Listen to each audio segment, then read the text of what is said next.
everybody. I'm here with another installment of the Fallen Angels. Today we are going to talk about Marbas. Just a note, I did get my hair refreshed and rainbowed. I think I might do a video talking about my hair journey because it's been a bit of a thing. So if you're interested, let me know. But otherwise, let's get on with talking about Marbas. So Marbas seems to be a fairly popular demon in pop culture. So Marbas is depicted as a lion or a man with the head of a lion. And he appears in a few different pop culture things. He's in Charmed. He's referred to as a demon. Also in a Korean horror movie called The Priest. There's a few video games that have him as like a bad guy, a demon. Also in Clockwork Prince by Cassandra Clare, he also appears there as well, where he curses someone and it turns out to be fake. So the name seems to be fairly popular, and as far as demons from the Goetia, he is a fairly popular one. Oddly enough, too, there's also a line of men's polo shirts from Italy called Marbas that you can get at various shops, and also a hair salon in California with that name. And I wonder if it's like also a last name, or if people don't really know what it means, or maybe they do. I don't know. But anyway, I found that interesting, and he definitely seems to be one of the more popular demons to put into pop culture, and maybe that's because of the lion imagery, but he does seem to be very, very popular. Interestingly, he's also called Barbas, and the word Marbas or Barbas literally means like mane, it means hair. So very interesting that that's a lion and that's part of that. So anyway, Marbas.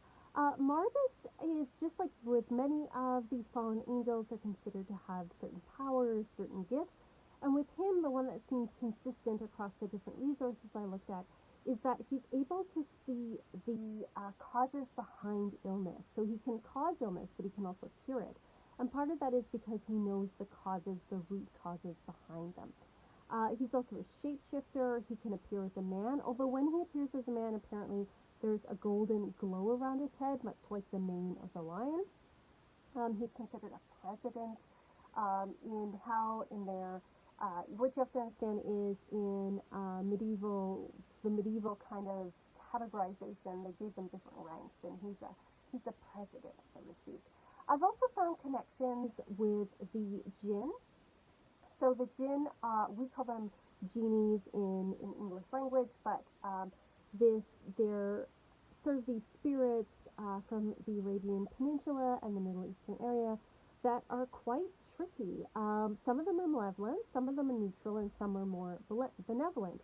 And there seems to be a lot of these fallen angels that have these correlations with the jinn or connections with the jinn, which really shows you, again, that a lot of these fallen angels, when they were categorizing them in medieval times and into the early Renaissance, they were drawing from the mythology from the Middle Eastern area, which makes sense when you consider the Crusades and how much the church and Christianity was influenced by that, because they took back these stories and often took them back out of context. And everything that wasn't Christian was considered evil. So a lot of these old pagan gods and old nature spirits and stuff took on this more negative type connotation. So let's switch the camera around and let's take a look at the three different decks that we have and their interpretations of Marbas. All right, so these are the three different cards for Marbas. Now we have here the Fallen Angel Oracle, we have the Occult Tarot, and then we have the Goetia Tarot. So you can see here that the Occult Tarot uses uses the illustrations from the Dictionary Infernal, which is from the 19th century in French. So what we have here is Marbas, and it just says causes and cures diseases, tells secrets and things hidden, can make one shapeshift. So we've got the lion here, he's got the pillar and what looks like a shield, a heraldic shield. So associated with, authority. Marbas again knows the causes of diseases, so he can cause them and cure them because he knows what's behind them.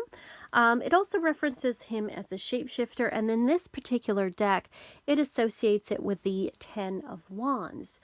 I'm not quite sure about that association because Ten of Wands means that you're overburdened with things. And with Marbas, he seems to be like very in control of things, very subtle, seems to be, kind of work behind the scenes.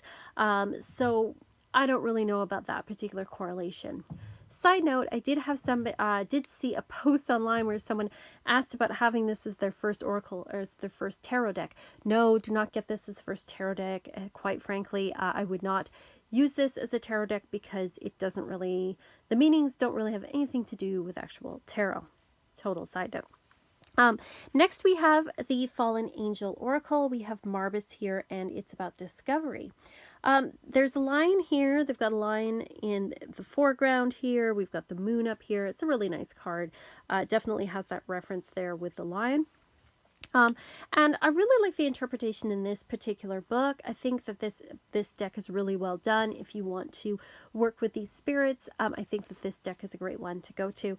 And it talks about how it's really about discovering what the cause is behind things, and about healing, and how sometimes finding the cause of something can really lead to healing down the road. And it's also about, as he is associated with shapeshifting, about that ability to be flexible. He is associated with the planet Mercury and with the element of water. So we've got the moon here as well to kind of reflect that. And then from the Goetia Tarot, we have here, I do like he's a lion, and he's holding a book, and it looks like he's pulling something almost out of the book. Because one of the other associations with him is that he can turn thoughts into form. And I really like that they associate him with the Hierophant. The Hierophant can be seen as a healer, as a doctor, and certainly Marbas is associated with healing and the causes behind things, that knowledge, and bringing things into form, which are all very Hierophant-y type of associations. So I really agree with that one. Also, very, very beautiful. I love the lion head here on the man. Very, very nice. So those are our cards there for Marbas. Again, he is one of the more popular demons, for pop culture. I think the lion head certainly lends itself to that. And I find this, I like I said, I really like working with this deck and this deck. I like the pictures in this deck. I think the tarot associations, are better in this deck. And I like this deck for its interpretations. But that's Marbas. We'll go on to another demon in a couple of weeks. If you're interested in getting a Fallen Angel reading, it is up at a reduced price on my Etsy shop until the end of November, where I work with these cards here. If you're interested in that, if you have any questions, of course, let me know. And as always, thank you so much for watching, and thank you to my patrons. You guys are great, amazing. Thank you so much for your support, and a big shout out to Nathan, Nicole, and Marie. Thanks very much.